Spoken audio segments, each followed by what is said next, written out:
देहधारी को याद करते हैं तो देहधारी आज सभी कैसे हैं? विकारी हैं, है ना। कोई भी ऐसा देहधारी है आज जो विकारी ना हो। आपके संबंध में ऐसा कोई भी देहधारी है जो विकारी ना हो, ऐसा कोई देहधारी नहीं है। हर एक देहधारी विकारी है। हम स्वयं भी देहधारी हैं तो अनुभवी है कि सबके अंदर विकार है।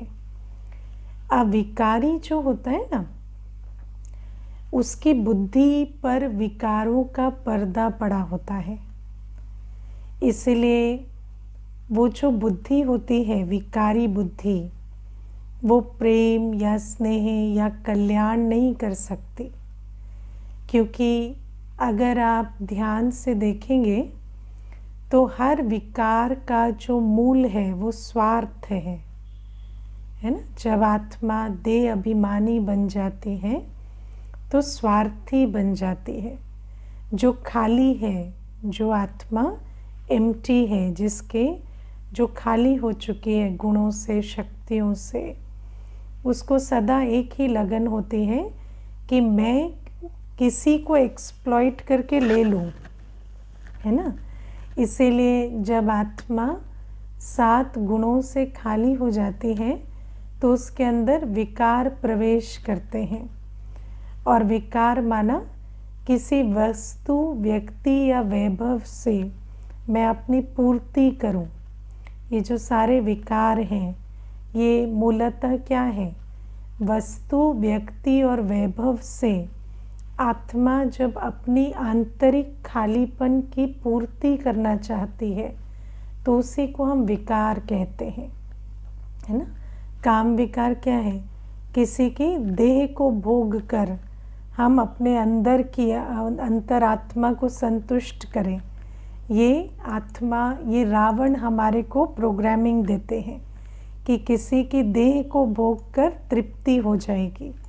या लोभ कहता है कि कोई वस्तु की प्राप्ति से आत्मा को अंदर संतुष्टता हो जाएगी।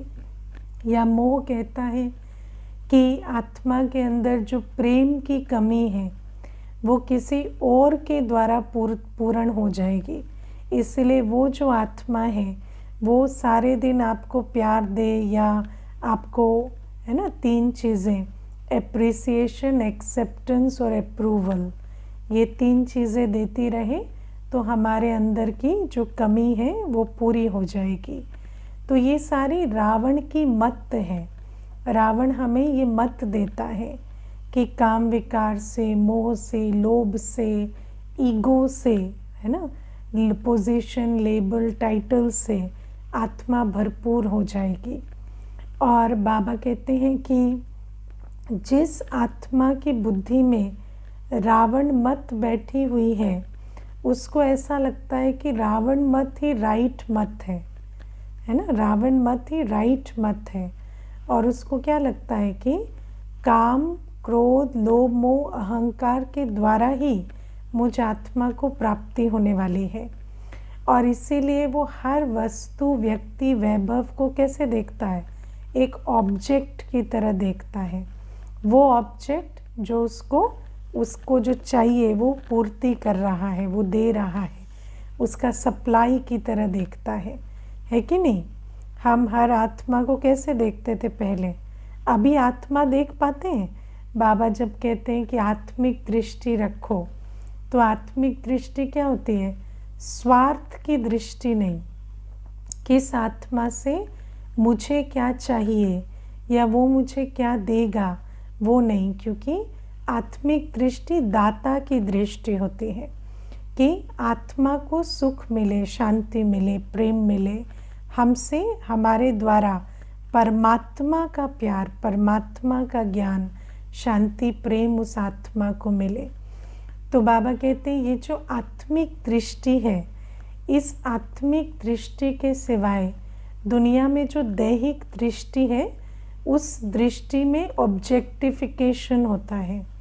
हर आत्मा दूसरी आत्मा को, दूसरे देहधारी को एक ऑब्जेक्ट, एक सोर्स की तरह देखते हैं। आप विचार करके देखो, अभी तो हम ज्ञान में आ गए तो थोड़ी थोड़ी ये दृष्टि परिवर्तन होती है। मैं तो ऐसा भी नहीं समझती कि जितने भी यहाँ बैठे हैं सबकी दृष्टि कोई आत्मिक हो गई होगी, है ना, क्योंकि ये भी एक पुरुषार्थ की बात है। ज्ञान मिलना और परिवर्तन होने के बीच में पुरुषार्थ की एक बड़ी खाई है ना, उसको पार करें तब जाकर परिवर्तन हो। लेकिन अगर हम ध्यान से देखें तो किसी भी देहधारी के प्रति हमारी जो दृष्टि होती है वो विकारी होती है, भोगी होती है, माना मेरे भोगवाद का ये साधन है। तो जो भी देहधारी हमारे आसपास है ना, उनके लिए भी हम एक भोगवाद का साधन है ना। हर एक के लिए हम कौन है? एक भोगवाद का साधन है, चाहे वो शरीर के रूप से, चाहे इमोशन के रूप से, चाहे धन के रूप से, चाहे एप्रिसिएशन अप्रूवल के रूप से। हर एक के लिए हम किसी न किसी रूप से एक भोगवाद का साधन बनते हैं। और इस दुनिया में ऐसा कोई संबंध नहीं, कोई देहधारी नहीं जिसके साथ हमारा भोगवाद का रिश्ता ना हो, कोई ऐसा संबंध नहीं जिसमें विकार ना हो, है ना। तो बाबा हमें कहते हैं कि जब तुम देहधारी के साथ अटैचमेंट रखते हो, जब तुम्हारा उनके साथ बुद्धि योग जुड़ा होता है, तो कहीं ना कहीं देखो, जब हम बाबा के बनते हैं तो बाबा हमें क्या कहते हैं? अब तुम विकारों की लेन और देन बंद करो, है ना। तुम ना विकार लो ना दो, तुम ना किसी के ना खुद काम विकार के वश किसी पर कटारी चलाओ, ना किसी पर क्रोध की कटारी चलाओ, ना किसी को लोभ के हिसाब से किसी को ऑब्जेक्ट समझ के एक्सप्लॉइट करो, ना किसी को अपने मोह के बंधन में बांधो, ना किसी को अपने देहाभिमान की पूर्ति का साधन बनाओ। बाबा हमें कहते हैं कि विकारों की लेन और देन दोनों बंद करो। अब लेना तो हम बंद कर देते हैं, पर साथ में देना भी बंद कर देते हैं, है ना। फिर क्या करते हैं हम ना किसी की काम की पूर्ति करते, ना मोह की। अब ऐसा नहीं है कि हम किसी का ध्यान नहीं रखते, हमारी जो जिम्मेवारी है वो पूरी करते हैं, लेकिन किसी के अटैचमेंट को फीड नहीं करते, है ना, किसी की ईगो को फीड नहीं करते। पहले करते थे ना, पहले दूसरों के देह अभिमान को फीड करते थे, उसको समझ करके इसको ये चाहिए, उसकी ईगो को फीड करते थे, या किसी के लोभ को पूरा करते थे, सोचते थे इनको ये एक्सपेक्टेशन है तो हमें ये पूरी करनी है, अगर ये हमसे ये चाहते हैं धन या वस्तु तो हमारी जिम्मेवारी है इनको देना, या कोई हमारे से मोह से बंधा हुआ है तो उसके प्रति हमें भी वो मोह का बंधन जो है वो पूरा करना है। लेकिन अब बाबा ने, जब हम बाबा के बने तो बाबा ने हमें समझा दिया कि ये जो विकारों की लेन देन से पाप कर्म बनता है ना। अब क्या होता है कि इंटेलेक्चुअली तो हम सब समझ गए हैं, सब समझ गए ना। यहाँ कौन है जिसको समझ नहीं आया है कि मुझे विकारों की लेन देन नहीं करनी है? सब समझ भी गए, करना भी नहीं चाहते हैं। मैं तो ये कहूँगी बाबा के बच्चे सबका इंटेंशन भी यही होता है कि हम विकारों की लेन देन किसी के साथ ना करें। लेकिन चैलेंज कहाँ आता है? चैलेंज वहाँ आता है जब विकारी के साथ अटैचमेंट है ना। और विकारी जो है वो जब उसके साथ हमारी अटैचमेंट है, देहधारी के साथ लगाव है, और वो जो आत्मा है वो विकारों के लिए तड़प रही है, तो वहाँ पर हमारी भी ये जो निर्विकारी बनने की यात्रा है इसमें बाधा पड़ने लगती है ना। इसमें फिर हमें भी एक चैलेंज की तरह लगता है कि इस आत्मा से मेरी दिल लगी हुई है और ये तो विकारों की पूर्ति चाहते हैं, तो फिर हमारे को भी वो दुख जो है वो अनुभव होने लगता है। इसीलिए बाबा हमें कहते हैं। और फिर सबसे बड़ी बात क्या है कि अगर एक देहधारी के चक्कर में हम फिर उसी विषय विकार में चले जाते हैं, फिर हम वही मोह के जाल में, वही विकारों के जाल में फंस जाते हैं, तो बात क्या है कि अभी है तो हम ज्ञानी ना, अभी और मूर्ख तो रहे नहीं। तो फिर क्या होता, दिल बहुत खाती है। फिर जो है आत्मा की ये जो संगम युगी यात्रा है, ये बहुत डिफ़िकल्ट हो जाती है, क्योंकि दोनों तरफ, एक तरफ सत्य समझ में भी आ गया है, दूसरी तरफ देहधारी विकारी के साथ जो ये इमोशनल अटैचमेंट है, उस कारण से विकारों की भी बहुत सारी युद्ध होने लगती है, और उस कारण से फिर आत्मा जो है थक जाती है। देखा है ना, जब युद्ध होती है तो कितनी थकान होने लगती है कि, लेकिन इस सब का बीज क्या है, देहधारी के साथ अटैचमेंट है ना। और देहधारी के साथ ये जो अटैचमेंट है, बाबा कहते इसको अब हमें ख़त्म करना पड़ेगा।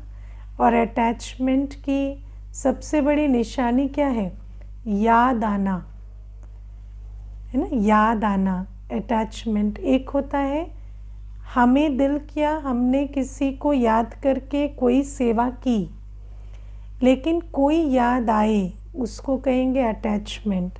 जहाँ दिल लगी होती है वहाँ देहधारी की याद आती है, उसका दुख हमें अनुभव होता है, भले ही वो दुख विकारों के वश है, भले ही वो दुख हमारी कर्म की गति बिगाड़ता है, लेकिन हमें वो दुख अनुभव होने लगता है। इसलिए बाबा कहते हैं, अगर हमें, देखो अभी सबसे बड़ी बात क्या है, हम सब जो ब्राह्मण बनते हैं ये तो तकदीर अनुसार बन जाते हैं। हमें मालूम भी पड़ने लगा है कि प्राप्ति बहुत ऊंची है, लेकिन उस प्राप्ति तक पहुंचने के लिए कुछ सावधानी तो रखनी पड़ेगी। अगर सावधानी नहीं रखेंगे तो ना इधर के रहेंगे ना उधर के रहेंगे, क्योंकि पुरानी दुनिया में तो अब हमारी दिल लगती नहीं। और अगर विकारों में जाएंगे तो बाबा से भी जो नज़दीकी का या बाबा से जो शक्ति का, स्नेह का अनुभव होना चाहिए, वो नहीं होगा। विकारों में गिरने वालों को बाबा से जो निकटता का या बाबा के प्यार का या शक्ति का या साथ का अनुभव नहीं होता। तो आप सोचो कि संगम युगी जीवन में यदि हम इस तरह से देहधारियों के चक्कर में पड़े रहेंगे और बाबा के प्यार का अनुभव नहीं करेंगे, तो फिर वो बल हमें कहाँ से मिलेगा कि हम इस संगम युगी यात्रा को करें। इसीलिए बाबा कहते हैं कि देहधारी की जो याद है वो हमें दिल से निकालनी पड़ेगी। और बाबा कहते हैं वो जो दिल से देहधारी की याद भी निकालनी है, वो भी कैसे होगा, जब एक बाबा के साथ दिल लगती चली जाएगी, है ना, एक से सर्व संबंधों का अनुभव करेंगे तो देहधारी की याद निकलेगी। आज मुझे एक भाई बहुत अच्छा प्रश्न पूछ रहे थे कि दीदी देहधारी की याद दिल से निकले कैसे, है ना। तो मैं उनको यही बता रही थी कि देहधारी की याद निकालने का पुरुषार्थ नहीं कर सकते। याद बाबा की दिल में बिठाने का जितना पुरुषार्थ करेंगे, जितना बाबा के साथ संबंध को बनाएंगे, जितना बाबा की याद में रहेंगे, उतना देहधारी की याद बुद्धि से निकल जाएगी।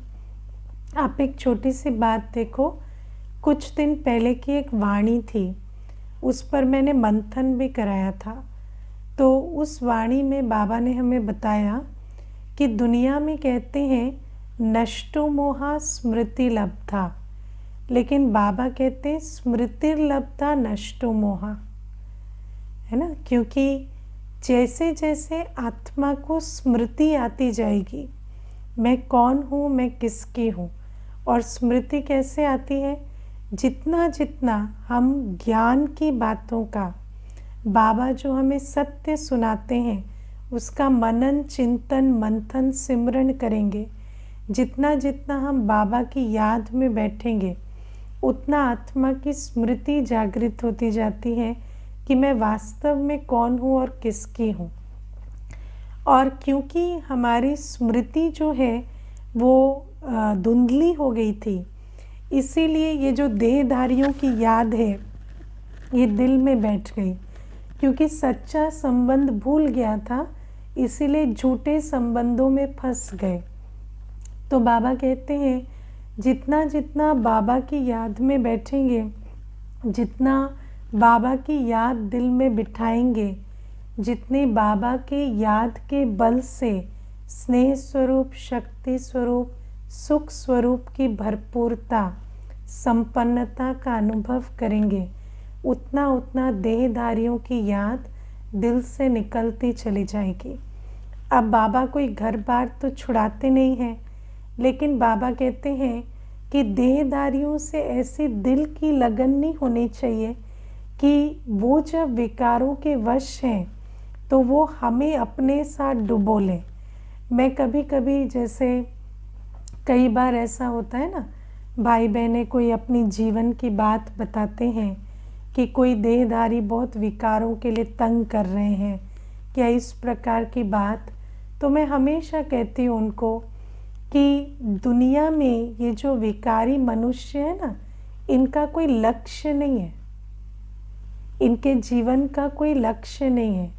इनके जीवन का एक ही लक्ष्य है, भोगी बनना, है ना। और ये जो सारा ये जो तंग करने का चक्कर है ना, ये तंग करने का चक्कर क्यों है? क्योंकि वो जो भोगवाद की वस्तु आज तक आप बने हुए थे, अभी आप मना करते हो, तो इसीलिए वो जो सारा प्रेशर अप्लाई करेंगे, साम दाम दंड भेद, है ना। जितना क्रोध कर सकेंगे, जितना तमाशा कर सकेंगे, सब कुछ करेंगे। क्यों? क्योंकि वो जो इनका लक्ष्य ही जीवन का एक ही है, भोगवाद। शरीर को भोगना, चीज़ों को भोगना, धन को भोगना, इंद्रिय रसों में इधर उधर घूमते रहना, ये भटकना, भोगवाद, यही इनकी जीवन का लक्ष्य है। तो ऐसी जो आत्माएं हैं, उन आत्माओं के साथ हम ब्राह्मणों का कोई हमारे दो मार्गों का ना कोई कॉमन पॉइंट नहीं है। क्योंकि हमारी जीवन है योगी जीवन, हमारी जीवन का लक्ष्य है हमें पवित्र दुनिया की स्थापना करनी है। उनको क्या करना है? उनको तो सारे दिन यही इंद्रिय रसों में डुबकी मारनी है, दूसरे को भी भटकाना है, यही काम है उनका। लेकिन अगर हम ये छोटी सी चीज़ नहीं करते कि अपना बुद्धि योग विकारी देहधारियों से नहीं लगाते, नहीं निकालते, अगर हमारी बुद्धि योग निकला हुआ नहीं है और अगर हमारी दिल लगी हुई है, तो फिर हमारे जीवन का लक्ष्य होते हुए भी हम कब लक्ष्यहीन हो जाएंगे पता नहीं, है ना। इसीलिए बाबा हमें कहते हैं कि आज बाबा ने कितनी सुंदर एक बात कही कि तुम्हें ऐसा उस्ताद कभी नहीं मिला जो ऐसी विद्या तुम्हें सिखाए। ये जो कला बाबा ने हमें, ये जो विद्या सिखाई है, जिसको हम राजयोग कहते हैं, जिसमें बाबा हमें सिखाते हैं कैसे अपने को आत्मा समझ, बाबा को याद कर विकर्म विनाश करने हैं, पवित्र बन पवित्र दुनिया की स्थापना करनी है, सेवा कर, फाउंडेशन लगाना है सतयुग का। ये जो विद्या है, ये जो कला है, ये लोप हो गई। आप समझते हो कि इस दुनिया में कितनी सारी कलाएं हैं, कितनी सारी विद्याएं हैं जो मनुष्य को सिखाते हैं, लेकिन ये जो अपने को आत्मा समझ, बाबा को याद कर विकर्म विनाश करना, या पवित्र बन नए विकर्म ना करना, या सेवा कर नए राज्य भाग्य के लिए अपने पुण्य का खाता जमा करना, ये किसी को भी नहीं आता। इसीलिए बाबा हमें कहते हैं, मैंने तुम्हें योग का ज्ञान दिया, मैंने तुम्हें पवित्रता का ज्ञान दिया, मैंने तुम्हें सेवा का ज्ञान दिया। तुम्हारे जीवन का लक्ष्य है कि योगी बनना है, पवित्र बनना है, सेवाधारी बनना है। इसीलिए हम लक्ष्य वाली आत्माओं का उन लक्ष्यहीन आत्माओं से कोई कनेक्शन नहीं है। इसीलिए हमें इस बात को बहुत समझ कर चलना होगा कि जिन आत्माओं का जीवन में कोई लक्ष्य नहीं, जिनको सिर्फ इंद्रिय रसों में गोते खाना है और ऐसे ही अपने जीवन का तन मन धन नाश करते जाना है, उनके साथ हम दिल लगाएंगे तो हम सब कुछ समझते हुए भी जैसे वही बुद्धिहीन वाले कर्म करेंगे। इसीलिए बाबा कहते हैं कि इतनी तुम तपस्या करो, इतनी पुरुषार्थ करो, इतनी स्मृति स्वरूप बनो कि तुम्हारी दिल उनसे हट जाए। तो ये बाबा की आज मुख्य शिक्षा है। फिर बाबा आज हमें कहते हैं कि हर बात है ना, बाबा को कदम पर राय लेनी चाहिए। अगर हम कदम कदम पर राय नहीं लेते, क्योंकि देखो श्रीमत जो है वो हमें पता नहीं चलती कई बार, तो जिन्हों को श्रीमत समझ में आती है, जिन्होंने बाबा की मुरलियों का अध्ययन किया है, उनसे हम पूछ कर कार्य करें। हमें श्रीमत के प्रमाण कार्य करना है, कदम कदम पर राय लेनी है, क्योंकि ये जो विकारों की बीमारी है ना, उसके कारण हमारा मन, बुद्धि, संस्कार, शरीर, हमारी इंद्रियां सब विकारी बन चुकी हैं। इस कारण से हमें राइट गाइडेंस कहीं से भी नहीं मिलता। हम अपने मन की सुने तो वो भी मिसगाइड करता, बुद्धि की सुने वो भी मिसगाइड करती। इसलिए बाबा कहते हैं कदम कदम पर राय लेकर चलो। और बाबा आज एक बहुत अच्छी बात कहते हैं कि कोई भी बात छिपाओ नहीं, छिपाने से वृद्धि होती है। लेकिन सबसे बड़ी बात है कि छिपाओ नहीं तो बताओ, है ना। लेकिन बताने का एक डिसिप्लिन नहीं बनाएंगे तो कैसे बताएंगे, है ना। देखो एक छोटी सी बात है, अगर आप किसी से कभी भी बात नहीं करते हो, है ना, अचानक उसे बात करके अपनी कमी कमजोरियां और पाप तो नहीं सुनाने लगोगे ना। किसी से भी कभी भी कोई दिल की बात करने के लिए पहले तो बात करना ज़रूरी है ना। देखो जिससे हम रोज़ बात करते हैं उसको ही हम दिल की बात भी सुनाएंगे। कोई भूल चूक होगी तो भी उसको सुनाएंगे। तो सबसे पहले तो हम ये विचार करें, बाबा तो हमसे रोज़ बात करता है, हम बाबा से रोज़ बात करते हैं। बाबा तो हमें रोज़ 3 पेज की मुरली भेजता है, हम बाबा को चार्ट भेजते हैं। अगर हम बाबा को चार्ट भेजते ही नहीं, है ना, तो सच बताने की बात ही नहीं करते ना, सच बताने का सिस्टम ही नहीं बनाया है। जैसे बाबा हमें रोज़ अपने दिल का हाल सुनाता है मुरली में, ऐसे हमें भी तो विधि बनानी पड़ेगी ना कि हम भी रोज़ बाबा को अपने जीवन का हाल सुनाएं। तो जब ये सच्चाई होगी तब तो जाकर हम कोई बात होगी, कोई ऊपर नीचे की भी बात होगी तो वो बाबा को सच्चे दिल से सुनाएंगे। और जब सुनाएंगे तो अपना भी अटेंशन जाएगा कि अब बाबा को भी मालूम है और बाबा मुझे शिक्षा समझानी दे रहे हैं, तो मुझे उस बात पे अटेंशन देना है। अब देखो हम मुरली में सुन तो लेते हैं कि हमें बाबा को हर बात बतानी है, लेकिन बताने के लिए एक ही विधि है, चार्ट की विधि। बाबा को रोज़ लेटर लिखना, चार्ट लिखना। अगर हम वो चार्ट की विधि नहीं अपनाते हैं तो हम कैसे बताएंगे, है ना। और अगर बताते नहीं हैं तो पाप वृद्धि को पाता जाता है, ये नियम है, इसको समझ लेना। अगर हम बाबा को रोज़ बताने का नियम नहीं रखते तो वो जो पाप है वो वृद्धि को पाता चला जाएगा।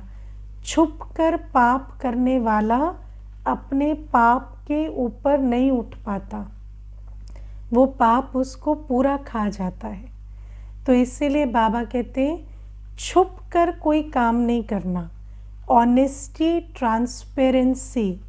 आज मैं कभी कभी विचार करती हूँ इस दुनिया में भी पाप इतना क्यों बढ़ गया, क्योंकि आज ट्रांसपेरेंसी नहीं रही।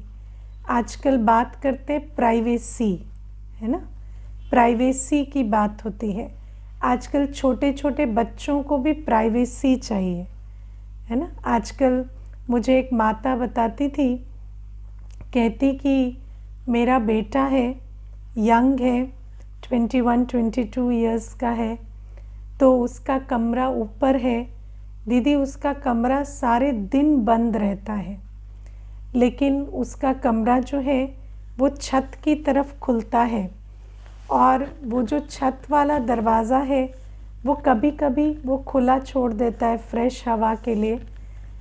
तो एक दिन क्या हुआ कि मैं ऐसे ही छत पर टहल रही थी, तो अचानक उसके कमरे में चली गई, तो वो ऐसे डरा जैसे उसने कोई भूत देख लिया हो, और मेरे पे बिल्कुल चिल्लाने लगा, आप ऐसे कैसे चले आए, आप नॉक नहीं करते हो, आप कुछ नहीं करते हो।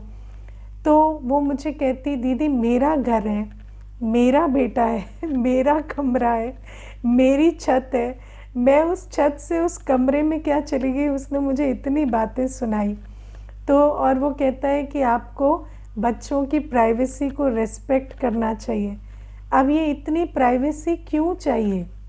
ये सारी प्राइवेसी चाहिए पाप करने के लिए, है ना। ये जो दुनिया में जितनी ये प्राइवेसी की बात हो रही है ना, प्राइवेसी क्यों चाहिए? प्राइवेसी चाहिए पाप करने के लिए, वरना नहाने धोने के लिए प्राइवेसी तो मिलती है, बाथरूम बना हुआ है ना। बाकी और आपको ऐसा क्या करना है जो इतनी प्राइवेसी चाहिए? लेकिन ये सारी प्राइवेसी चाहिए पाप करने के लिए। पापी जीवन में जो खाना पीना, देखना सुनना, व्यवहार, चाल चलन, हर चीज़ हमारी कैसी हो गई है, बहुत अति विकारी, और उसके लिए हमें चाहिए प्राइवेसी, है ना। इसीलिए बाबा कहते हैं कि पवित्र जीवन में, पापी जीवन में चाहिए प्राइवेसी, विकारी जीवन में चाहिए प्राइवेसी, और पवित्र जीवन में सबसे पहले क्या चाहिए? Transparency, honesty. अगर ट्रांसपेरेंसी नहीं है, ऑनेस्टी नहीं है, तो पवित्र जीवन नहीं बन सकती, क्योंकि छिपाकर तो सिर्फ पाप किए जाते हैं। अब अगर हम अपने निमित्त के साथ ही ट्रांसपेरेंट नहीं हैं, ऑनेस्ट नहीं हैं, अपना सच्चा सच्चा चार्ट रोज़ नहीं देते, तो इसका मतलब क्या है कि हम सारे दिन में ऐसे कर्म ज़रूर करते हैं जो हमें छुपाने की आवश्यकता पड़ती है। तो बाबा कहते हैं इसीलिए, और छुपाएंगे तो उस छुपाने से कुछ कल्याण नहीं होगा। बाबा कहते हैं छुपाने वाले का सिर्फ एक ही हर्ष होता है, वो है पाप वृद्धि को पाता रहता है। इसीलिए बाबा हमें कहते हैं कि अब तुम मेरे साथ सच्चे बनो, और सच सुनाकर फिर अटेंशन देकर अपने आप को इम्प्रूव करो। और बाबा आज हमें एक और बहुत अच्छी बात बताते हैं, जैसे चोर चोरी करता चला जाता है और फिर जेल बर्ड बन जाता है, और उसको चोरी के सिवाय कुछ आता ही नहीं, है ना। तो बाबा कहते हैं जैसे, अब एक छोटी सी बात है, जब हम पुरानी दुनिया से आए, विकारी दुनिया से आए, तो हमें भी क्या आता था? सिर्फ पाप करना आता था। लेकिन जब हम बाबा के पास आते हैं, तो हमारी जो सोई हुई बुद्धि थी, जो सोया हुआ कॉन्शियस था, बाबा उसे जागृत करते हैं, और हमें समझ में आने लगता है ये करना है, ये नहीं करना है, ये पाप है, ये पुण्य है। और बाबा के प्यार में, बाबा की याद में हमें वो बल मिलता है कि हम अपनी जीवन को कौड़ी तुल्य से हीरे तुल्य बना सकें। लेकिन अगर हम बाबा के बनने के बाद भी ये जो नियम है ना, ये हमारी मर्यादाएं हैं, नियम हैं, चार्ट रखना, ऑनेस्ट रहना, ये नियम है। अगर हम इन नियमों का पालन नहीं करते, तो धीरे धीरे क्या होता है, बाबा का बनने के बाद भी वही पापी और पतित चलन रह जाती है। और फिर बाबा क्या कहते कि फिर ये जो पाप के संस्कार हैं, इनको बदलना बहुत मुश्किल हो जाता है। इसीलिए जब हम बाप के बने, और तो बाप जो हमें पाप से छुड़ा रहे हैं, इस पर हमें बहुत अटेंशन देना है। और विधि से सिद्धि है। बाबा हमें पापों से मुक्त करने के लिए जो विधियां बता रहे हैं, चाहे वो अमृत वेला योग हो, चाहे पवित्रता की धारणा हो, चाहे बाबा से सर्व संबंध जोड़ने की बात हो, चाहे सेवा में अपना तन मन धन सफल करने की बात हो, चाहे कोई भी बाबा की जो श्रीमत है, अगर हम उसको पालन नहीं करते तो पाप काटने वाला, पापों से छुड़ाने वाला बाबा आया है, लेकिन हमें पापों से छुड़ा नहीं सकेगा, क्योंकि बाबा अपना कर्तव्य श्रीमत देकर करते हैं। अगर हम श्रीमत का ही पालन नहीं करेंगे तो बाबा भी क्या करेगा? फिर बाबा भी साक्षी होकर देखेगा और धर्मराज को कहेगा कि जो करना है करो इनके साथ, है ना। तो इसीलिए बाबा कहते हैं कि ये जो मैं तुम्हें श्रीमत देता हूँ इस पे अटेंशन दो। श्रीमत सिर्फ ये नहीं है कि ये नहीं करना है, ये करना है, नहीं। अपनी जीवन को कायदे प्रमाण चलाना, अमृत वेले का योग, पवित्रता, मुरली का मनन चिंतन, सेवा, धारणा, ये सारी चीज़ें, चार्ट लिखना, ट्रैफिक कंट्रोल, इनको हमें जीवन में अपनाना पड़ेगा। यदि हम सब कुछ सुनते करते कुछ नहीं तो फिर क्या होगा? फिर बाप से भी पास होके हमारा केस चला जाएगा धर्मराज के पास। इसीलिए बाबा कहते हैं अब तुम्हें जेल बर्ड बनने से छुड़ाने आया हूँ। जेल बर्ड मतलब क्या? हम भी क्या कर रहे थे? हर जन्म पाप करते, फिर गर्भ में जाते, फिर कहते नहीं करेंगे नहीं करेंगे, निकालो, फिर वही पाप करते, क्योंकि कुछ और आता ही नहीं था। संस्कार ही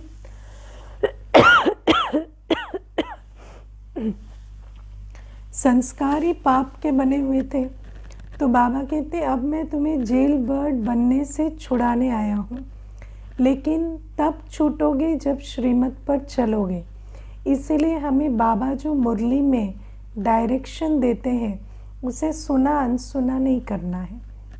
और बाबा आज कहते हैं तुम्हें टाइम वेस्ट नहीं करना है झरमुई झगमुई में, तुम्हें दूसरों को भी बचाना है, तुम पर बहुत जिम्मेवारी है। दुनिया में हर कोई दूसरे को बाप से विमुख करने में लगा पड़ा है ना। देखो, बाबा के नज़दीक जाने के लिए 3 चीज़ें चाहिए। एक, बाबा की पहचान और परिचय, दूसरा योग, तीसरी पवित्रता। इस दुनिया में कोई भी ऐसा नहीं जो किसी को एनकरेज करता हो पवित्रता के लिए, योग के लिए, या किसी को परिचय नहीं तो बाबा का परिचय देने वाला भी कोई नहीं। तो बाबा कहते तुम ही हो जो बाप का परिचय देकर आत्मा को योग और प्योरिटी के लिए प्रेरणा देते हो, है ना। आप देखो, आप अपने परिवार में किसी से भी पूछेंगे ना लौकिक में कि मैं 4 बजे उठता हूँ, तो फट से वो क्या कहेंगे? 4 बजे मत उठा करो, तबीयत खराब हो जाएगी, है ना। हर कोई यही बात कहता है। क्यों कहता है? क्योंकि कोई भी इस दुनिया में आपको योगी बनने की प्रेरणा नहीं देगा। लेकिन अगर आप क्लास में आएंगे, ब्राह्मणों का संग करेंगे, तो कहेंगे अरे 4 बजे क्यों नहीं उठते? 4 बजे तो बाबा का समय है, बाबा हमारा इंतज़ार करता है। हम बच्चों को तो बाबा से प्यार और शक्ति लेनी चाहिए। तो आप सोचो कि इस पूरी दुनिया में हम ब्राह्मण बच्चे ही हैं जो किसी भी आत्मा को बाबा का परिचय देते हैं, किसी भी आत्मा को पवित्र जीवन के लिए, योगी जीवन के लिए प्रेरणा देते हैं। इस दुनिया में और कोई भी नहीं जो किसी को पवित्र बनाए। हर कोई क्या कहेगा? अगर आप कहेंगे हम पवित्र रहना चाहते हैं तो कहेंगे दिमाग खराब हो गया है, ऐसे कौन पवित्र रहा है ना। लेकिन बाबा कहते हम बच्चों को पवित्र बनना है, योगी बनना है, और हर आत्मा को बाबा का परिचय देकर योगी और पवित्र बनने की प्रेरणा भी देनी है, शक्ति भी देनी है, वायुमंडल भी बनाना है। कभी कभी मुझे कोई पूछते हैं ना, या मैं आपको अपनी भी बताऊं, जब मैं ज्ञान में आई, जब मैं सेवाएं शुरू हुई, तो मैं कभी कभी अपने आप को प्रश्न पूछती थी कि हम ये जो सेंटर पर रहते हैं तो हमारा मेन काम क्या है ना। तो मुझे धीरे धीरे ये रियलाइज़ हुआ, मैं कई बार बाबा को ये प्रश्न पूछती थी कि मेरा मेन काम क्या है सेंटर पर। तो चलो ज्ञान तो सुनाते हैं, वो तो कार्य है ही, लेकिन सबसे बड़ा कार्य क्या है कि एक ऐसा वायुमंडल बनाना जहाँ कोई भी आत्मा आकर योगी और पवित्र बने। ऐसा वायुमंडल जहाँ पवित्रता की शक्ति है, जहाँ योग का बल है, जहाँ आत्मा आकर चखती है, वो स्वाद लेती है कि योगी पवित्र जीवन कितनी सुंदर जीवन है। तो बाबा कहते हैं हमारी जीवन, हमारा वायुमंडल ऐसा हो कि हर आत्मा को योगी पवित्र बनने की प्रेरणा मिले, हर आत्मा को हम बाबा के नज़दीक लाएं, बाबा का परिचय दें। और जिस बच्चे को इतनी सारी जिम्मेवारी है वो अपना टाइम वेस्ट करेगा तो कैसे चलेगा, है ना। तो बाबा कहते हैं ना तुम्हें जरमुई जगमुई करनी है ना सुननी है, ये टाइम वेस्ट करना हम बच्चों के लिए नहीं है। और फिर बाबा ने अटेंशन खिंचवाया कि हमारा हर भोजन ब्रह्मा भोजन होना चाहिए। और ब्रह्मा भोजन माना योग युक्त अवस्था में बनाया और खिलाया गया भोजन। तो बाबा कहते पक्के योगी बनना है, ब्रह्मा भोजन बनाने वाले योगी बनना है। तो ये भी आज बाबा की प्रेरणा है। जिनको चार्ट के विषय में प्रश्न है वो व्हाट्सएप पे पूछ सकते हैं। ओके, ओम शांति।